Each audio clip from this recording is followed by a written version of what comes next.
Recently, Vox set out to tell the story of the Nakba, a deeply significant chapter in Palestinian history. But what happens when chunks of that history go missing? It's like trying to understand a novel with missing pages. To be clear, Vox did a good job of explaining the Palestinian perspective of what happened to their people in 1948, but there's a much broader story they left out. So let's hit the rewind button and weave in 4 missing chapters that gives a little bit more context to the story Vox set out to tell. Vox's narrative acknowledges Palestinian Arabs' centuries-long habitation of the land, which is important, but here's something equally important. The Jewish presence on that same land has been continuous for thousands of years. And the Jewish connection to the land isn't just a matter of historical record, it's woven into the very fabric of Jewish culture and religion. Let's start with the most influential piece of content in the history of Western civilization, the Bible. Also Jewish prayers, and on holidays, constantly yearning for Jerusalem. So much of Jewish history was forged in Israel. The trio of pilgrimage holidays all revolve around the bond with this land. It's not just the ancestral land of a few Jews, it's a cornerstone of the Jewish people's identity in an indelible and deeply personal way. Vox presents the notion that the UN Partition Plan of Palestine was inherently unfair, with more than 50% of the land going to the Jewish people and less than 50% of the land going to a new Arab state. The plan wasn't about subjugation, it was about sharing. It was about finding a way to reconcile 2 distinct narratives and historical connections to the same land. Let's remember that many religious Zionists were disappointed that the holy Jewish cities of Jerusalem and Hebron, as well as famous biblical cities like Jericho, would not be in Jewish control. And Zionist leaders like Menachem Begin wanted a greater Israel of biblical proportions. But in the interest of compromise, they accepted the plan. They took the pragmatic approach. And yet the plan was met with stiff Palestinian resistance. My government does not recognize the validity of this decision. They oppose the creation of a Jewish state in Palestine. Not just because it would have created an Arab minority in certain areas, but also due to a categorical opposition to the establishment of a Jewish state in any form in that area. Remember, the partition plan was a proposed solution to a deeply complex issue. It wasn't perfect at all for either side, but it was an attempt at compromise and coexistence. Regrettably though, the Arab party's dismissal of this proposal marked a missed opportunity for charting a more harmonious path forward. Now let's move to a darker chapter, Deir Yassin, where more than 100 Palestinian Arabs were killed. The brutal incident that Vox highlighted is remembered with regret and sorrow in Jewish history as well. If you're curious to dive deep down the rabbit hole, we've made content I'll link in the description below. You gotta check it out. Most important to note is there are conflicting accounts of what actually happened, including how many people were killed and whether the violence was indiscriminate or targeted. And from the research, it's clear, especially from Anita Shapira, that no rape took place.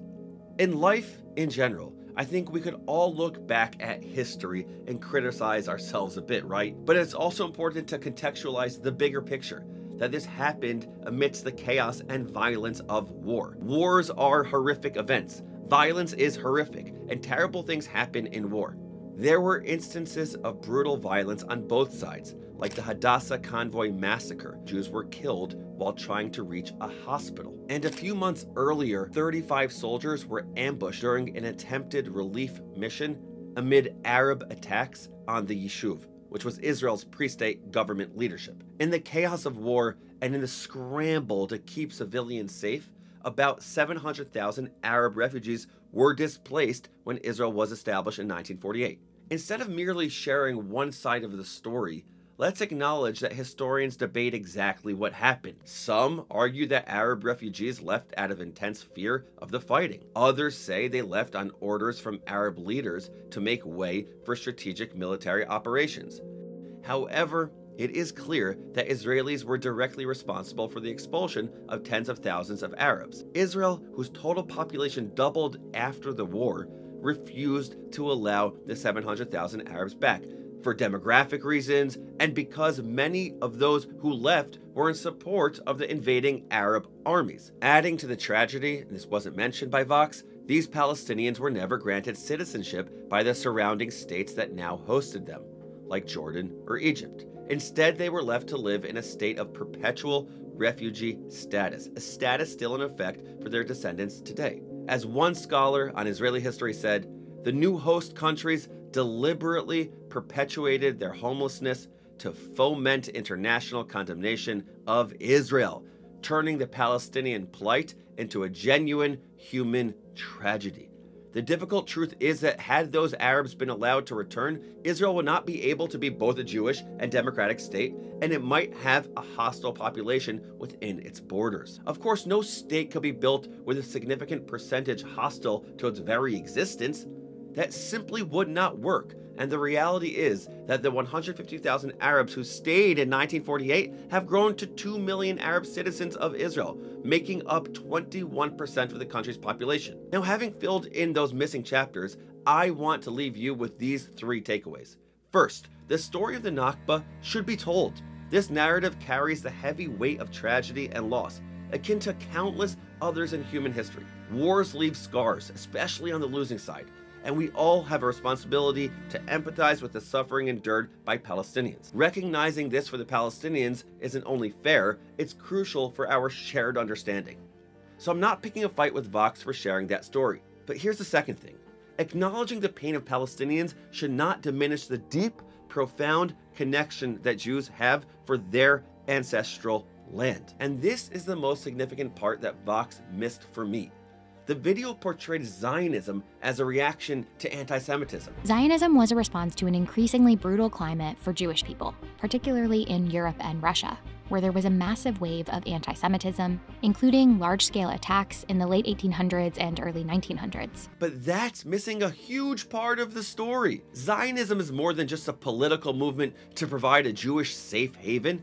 It's an affirmation of the Jewish connection to the land of Israel. The part in the video about Uganda was so subtle but so hurtful to me and millions of Jewish people around the world. After briefly considering other areas for a new state, including Uganda and Argentina, Zionist leaders decided on Palestine because of its connection to early religious history. The narrator made the point that the Jewish people were debating between Argentina and Uganda for the Jewish state, but ultimately went with Israel, the land of Israel.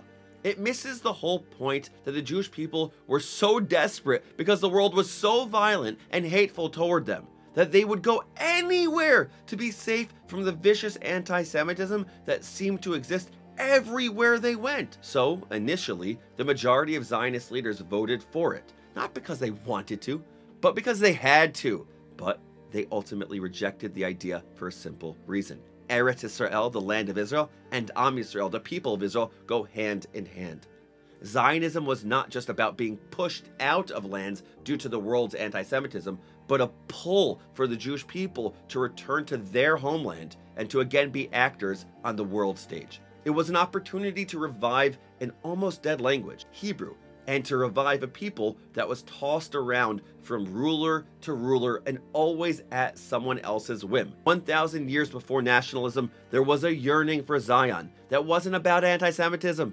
Yehuda Halevi wrote extensive poetry about it. The Vilna Gaon brought his students there. Rav Kook's Zionism had nothing to do with anti-Semitism, but rather focused on having a healthy Jewish identity. When you make Zionism exclusively about anti-Semitism, you're disregarding half of the motivation behind it. The Jewish aspiration for self-determination in their ancient homeland is a core human right. And lastly, the Palestinian perspective is important, but it's only one side of the story. We know that. It should be understood in the context of the full story.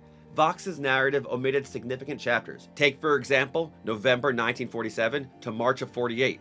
It was a time of violent rejection of the UN resolution and of civil war, a time when Palestinian Arabs opposed any territorial division that would give the Jewish people a homeland. During this period, both Palestinian Arabs and soon-to-be Israeli Jews suffered, killed, and were killed, and that's the story. And the story is complicated, it's messy, and it's painful for everyone involved. It's easy to look for villains and victims, but history, real history, is rarely that simple.